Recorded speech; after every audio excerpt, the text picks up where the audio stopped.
नमस्कार, आप देख रहे हैं बिजनेस टुडे बाज़ार। कुछ मीडिया रिपोर्ट्स में ये कहा जा रहा है कि सोशल मीडिया पे कुछ ऐसे लोग हैं जो आरएआई यानी कि रजिस्टर्ड इन्वेस्टमेंट एडवाइज़र का लाइसेंस लेकर लोगों को शेयर की टिप्स बता रहे हैं। पूरा मामला क्या है जानने की कोशिश करते हैं।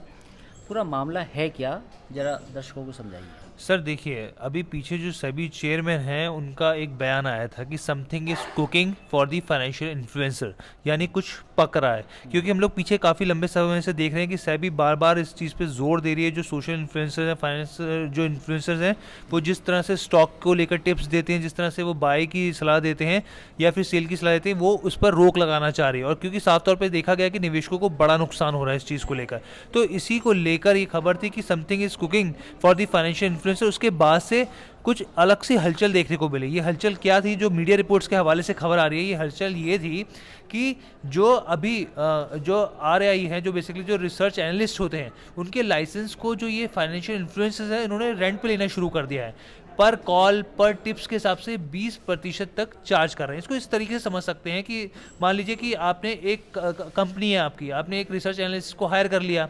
अब उसके नाम की, क्योंकि उसका लाइसेंस आप इस्तेमाल करेंगे, उसके नाम से आप रिपोर्ट बना रहे हैं और सामने बैठ के अपने यूट्यूब पे या डिजिटल प्लेटफॉर्म पे उस स्टॉक्स को लेकर उस पर राय दे रहे हैं कि भाई ये समय इसको खरीदना चाहिए या फिर इसको ये बेचना चाहिए। ये इस तरीके से ये चीज़ बहुत ज़्यादा खतरनाक है। एक तरीके से मैनिपुलेशन इसको देखा जा सकता है। और आने वाले दिनों में जैसे हम पंपिंग और देखते थे, इस तरह की चीज़ें देखने को मिल सकती हैं। लेकिन मैं आपको यहाँ पे बताऊँ, कुछ चीज़ें और भी हैं ध्यान से रखने वाली। जब भी हम एक रजिस्टर्ड एनालिस्ट की बात करते हैं तो सबसे पहले 2-3 चीज़ें इसके पैरामीटर्स होते हैं। पहला पैरामीटर होता है कि आप कम से कम एटलीस्ट पोस्ट ग्रेजुएट हो किसी भी प्रोफेशनल डिग्री से। दूसरा, आपके पास 5 साल का मार्केट का एक्सपीरियंस और साथ में एक एग्ज़ाम होता है। और बहुत सारे जो फाइनेंशियल इन्फ्लुएंसर्स हैं उनके वो इस पैरामीटर पे खरे नहीं उतर रहे हैं, जिसके बाद इस तरह की खबरें देखने को मिल रही हैं कि जो रिसर्च एनालिस्ट से वो बात कर रहे हैं, उनके जो लाइसेंस हैं वो किराए पे लेने की बात करें, पर कॉल पर उसके हिसाब से टिप्स के हिसाब से 20% वो लोग इसको चार्ज कर रहे हैं।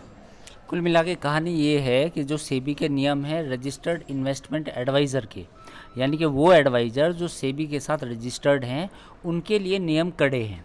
लेकिन जो सोशल मीडिया पे जो बिना किसी लाइसेंस के आपको कोई शेयर के टिप्स बताते हैं या किसी शेयर के एनालिसिस करते हैं, ऐसे तमाम लोग हैं, उन लोगों के लिए सेबी के नियम कड़े नहीं हैं। अब सवाल ये है कि जो आरएआई है वो सेबी से ये मांग कर रहे हैं कि इन लोगों को छूट दी हुई है और हमारे लिए नियम सख्त हैं।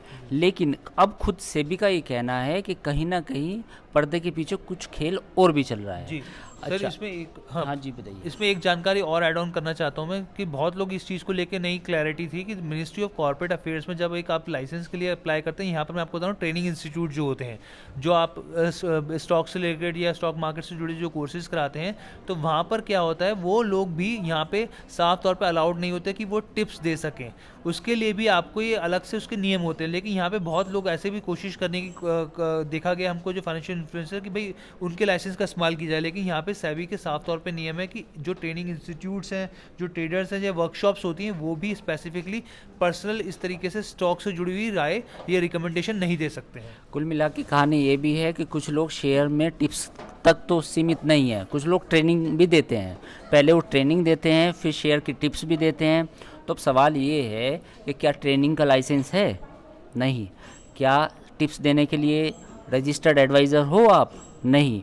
उसके बावजूद ये खेल चल रहा है। यही वजह है कि सेबी के जो चेयरमैन है, उन्होंने कहा something is cooking behind the something is cooking for the financial influencers. For the financial influencers. तो कुल मिला के कहानी ये है। तो आने वाले वक्त में अब देखना होगा, जैसा कि आरएआई, इस देश के आरएआई जितने भी हैं, सब ये मांग कर रहे हैं कि उनके लिए नियम सख्त हैं, लेकिन जो सोशल मीडिया इन्फ्लुएंसर्स हैं उनके लिए नियम सख्त नहीं है। आने वाले दिनों में देखा जाएगा कि गाइडलाइंस आएंगी उनको लेकर। तो इस उम्मीद के साथ कि आने वाले समय में सेबी कहीं ना कहीं कोई गाइडलाइन लेके आएगी और जो रिटेल निवेशक है, जिसको कुछ पता नहीं होता, ज़्यादा जानकारी नहीं होती, उसका बचाव हो सके। बिजनेस जगत की तमाम खबरों के लिए आप देखते रहिए बिजनेस टुडे बाजार। वीडियो पसंद आया तो हमें लाइक, कमेंट, शेयर और सब्सक्राइब जरूर करें।